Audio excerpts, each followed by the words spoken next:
Hey everyone, I'm Marina Orms, the founder of Astrology Heals at astrologyheals.com. And I wanted to just shoot this quick video for you, given all that's happened in this crazy week, and just give you an astrological perspective. I know that having an understanding of what's going on astrologically does give us that bigger, it gives us a bigger picture, a bigger understanding of what's going on in the qualities of energy that we're experiencing. It also gives us a greater sense of empowerment of how we can respond and what we can do based on what we're seeing in the energies. And that's why astrology is such a powerful tool for us. So what's happening is that in December of 2020, we had two planets, Saturn and Jupiter, go into Aquarius after their stay in Capricorn. And the energies of 2020 were, as I've been talking about in these videos all along, were very strongly characterized by the energy of Capricorn. We have had Pluto in Capricorn since 2008, which you remember that being a significant year because that's the year Obama was elected president, and first African-American president of the United States. So really significant moment. And that is, I'm going to talk about how that's connected to the Capricorn, the Aquarius, and what's happening. So in 2008, Pluto went into Capricorn. Then there are inner planets, the Sun, Mercury, Venus, that go through Capricorn every year. They spend, a certain amount of time in Capricorn every year. The Mars takes a couple of months going through a sign every couple of years. So it's really these outer planets that we're talking about, that we're focusing on, that cast this bigger picture light of what's going on, what's transpiring in this bigger time frame that we're talking about. So we've had Pluto in Capricorn since 2008. In 2017, Saturn went into Capricorn December of 2017. And then in December of 2019, Jupiter joined those two planets in Capricorn, so that we had all three, Pluto, Saturn, and Jupiter, all in Capricorn in 2020. Not only were they all in Capricorn, but they all came together, formed conjunctions on and off throughout the year with each other. So we had a Saturn-Pluto conjunction in January of 2020. We had Jupiter-Pluto conjunctions throughout 2020 as Jupiter went back and forth across Pluto's point. And then we had significantly, as both Jupiter and Saturn came together, finally ready to meet together and make their conjunction after hovering together for most of the year, that they came together right after both shifted into Aquarius. So the energy of Capricorn, both Capricorn and Aquarius, are traditionally ruled by Saturn. And the planet Saturn rules the bony structures in our bodies. Saturn is about structure, roots, foundations, infrastructure, planning, organizations, institutions. It's the shape or the framework that holds something. It's also incidentally about form. It's about reality. And so when we talk about Saturn and the sign that it rules, Capricorn, and also we're going to talk about Aquarius, we're talking about the ways that those things remind us of our limitations, of our mortality, that sense that being human means that we are vulnerable to, we don't live forever. So we are mortal beings, and that's part of what defines who we are. Now, and that's what Saturn is about. Saturn is about how we incarnate, we come into form, we come into being. Not only people, but ideas come into form, take shape, come into being. Feelings can come into form and take shape and emerge in reality around us. So what happens is that when these planets are in Capricorn, we have in the collective, this is for everyone, it's not specific to one person, it's for everyone, everyone who lives on Earth is experiencing these energies. And it is about the foundations, the very foundations of reality, how we experience reality, and how we define reality, how we understand reality, what reality is and has been, and what we want it to be. So with Pluto, Pluto is the great transformer. When Pluto goes through Capricorn, it is transforming reality. So what we have is the experience of, us getting to say, hey, reality is not what we thought it was. That means that we have a chance to redefine it, to decide what we want it to be. And in that process, we have to experience reality breaking down. The things that we thought we could count on no longer exist. We can't count on them anymore. They don't stand and hold up the way they used to. Old forms, old realities, old structures, since systems and institutions have become rigid. They cannot any longer bend and move with the times, withstand the storms. It's time for them to break, and it's time for them to be replaced with new structures. Now, some will hold, some structures will hold through the storms, and but they're going to need reinforcing. They're going to need some choices made around what they're going to be going forward. So what happened is that Saturn and Jupiter both went into Aquarius and formed their conjunction on the winter solstice in December of 2020. And so now what we have, as just as much as 2020 was characterized by this Capricorn energy, 2021 is characterized by this Aquarian energy. And the difference is that they're both traditionally ruled by Saturn, so they're both about structures and systems. But Aquarius is about rebellion.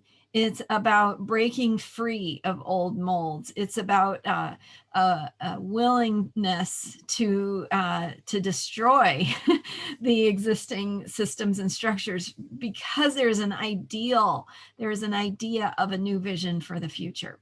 So the very things that are causing us distress, uncertainty, chaos, disruption, both in Capricorn and in Aquarius, those very things are the same things that are bringing us the possibility to introduce and establish and nurture new ways of being, new realities, new systems and structures, or adapting, modifying our existing systems and structures. It's about making choices where we get to decide what we want and what we want this to look like and how we want reality to feel going forward.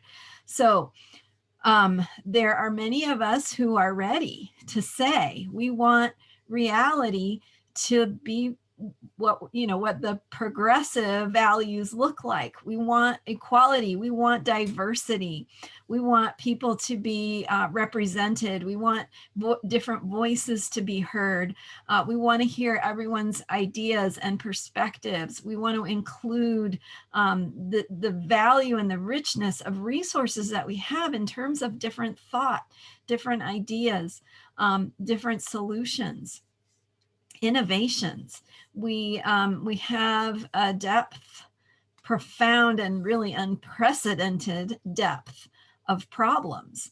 Not that those problems are new. Those problems have been around for decades, centuries, but especially with climate change, certainly decades. And they require us to look at how we do things and find new solutions. So these new solutions are about a resource that is a thought resource, and a resource in terms of our capacity to imagine and have new ideas and get inspired. So, so that's happening. So at the same time as we have the disruption, so Aquarian energy is about change. It's the energy of earthquakes, of unexpected change, of out of the blue developments, sudden change. And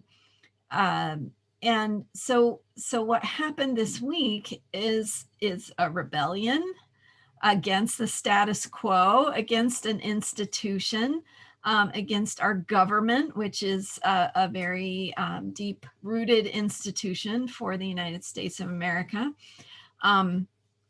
Democracy, the idea of democracy. And we are also, by the way, as a country, we're grappling with this again, that idea that we're doing what we say we'll do, that we're about freedom, that we're about equality, that we value the vote and the opinion of every single person, not just white men. So, so that is the essence of what is being worked through, what we're grappling with, and the on both sides of that. Of what kind of outcomes we want, right? White supremacy doesn't want this, is very threatened by this idea of equality and social justice. So, which is interconnected, right, with our ability to be sustainable and to have business structures and ways of operating. Again, we're getting down to the essence of reality, how we operate. The ways that we have operated do not have to be done that way. And so that's what 2021 is about. It's about envisioning a new way of being. And as we see this this disruption, this insurrection, the disruptive forces, the sudden, the unexpected developments, the lack of security, right? Security is a good Capricorn Saturnian theme.